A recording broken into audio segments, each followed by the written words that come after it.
Hello everyone, this is my review of King's Beast Volume 3. There will be spoilers throughout the video, so if you haven't read Volume 3 of The King's Beast, please do not watch. But there will be no spoilers for future volumes. So let's start.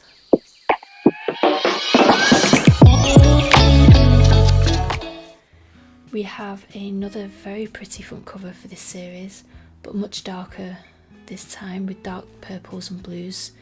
There's so much detail here, there isn't a centimetre that hasn't been used. It's really lovely, just beautiful.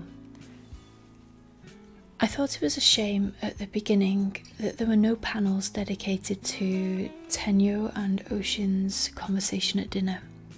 It was built up to be the two brothers really getting to know each other more, but there was only one panel with no speech of them.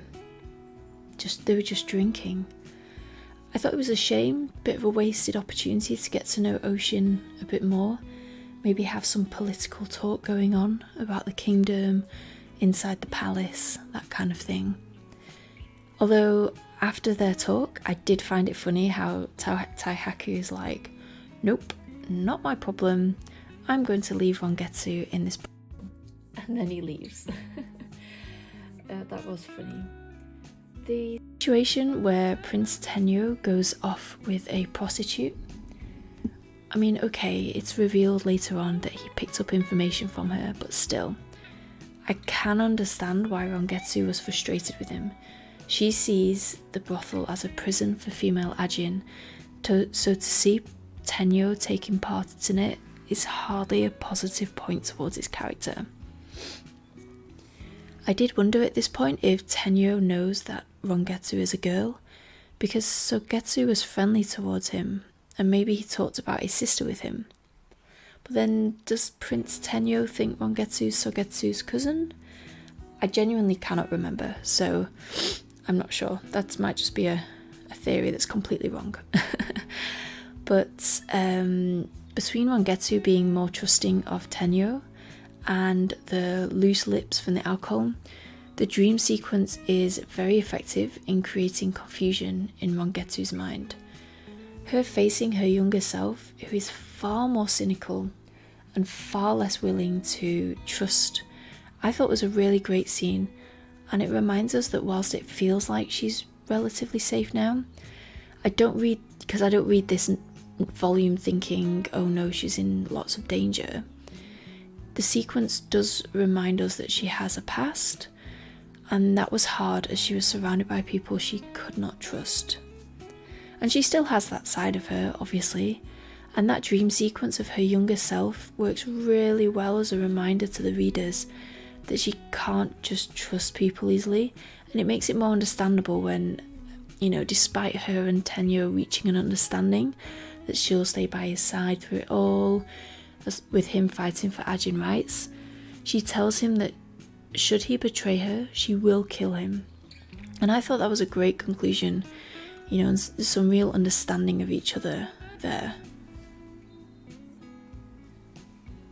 But what the heck was that scene where he was stroking her tail and rubbing his face against her ears? He was taking some liberties there. I'm not sure that's something friends would do, never mind a prince and his beast servant. But it's manga, and that's the kind of thing that happens in manga. Oh, and I almost forgot to mention Sogetsu's grave. It is so pretty.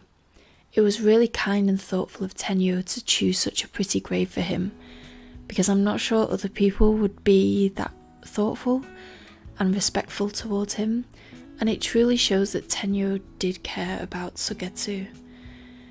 So overall, I've thought this volume was okay. It's not my favourite so far, but that's not me saying it was bad. There's a bit of danger with the poison, but nothing particularly high stakes here. This volume seems to be more about reaching an agreement between Rangetsu and Tenyo, and setting the stage for the next face-off, which, by the way, Prince Kogai's hair gives me hair envy. Anyway, this series is not as politically orientated as I had hoped for. There's plenty of drama and moments between the two main characters, but that comes at the expense of the political intrigue. I'm certainly enjoying this story, and it's easy to read, but it'd be nice if the side characters were a bit more three-dimensional. If we could see more discussions and reveals about why they do what they do, more characters would be nice as well. There's not many characters up to now, but maybe they're just taking their time and slowly increasing the character portfolio, if you will. It would have been really fascinating if Rangetsu met the woman from the brothel and they kind of struck up a friendship, especially as Rangetsu is always fighting against the fact that Ajin are so downtrodden and they have a lower status than humans.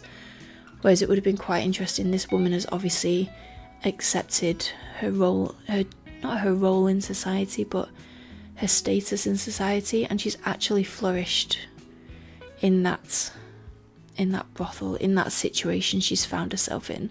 So it'd be really interesting to see a conversation between those two. Unfortunately, the side characters are quite two-dimensional at the moment though, so I'm not sure we're going to see that. And as always, the art is very pretty. We're still getting those beautiful big panels full of detail, and every time I see Sogetsu, I want to cry. Bless him. It's just so sad. So this has been my review for The King's Beast Volume 3. Let me know what you thought about this volume in the comments below. Thank you for listening, and if you enjoyed it, please do like and subscribe. Bye!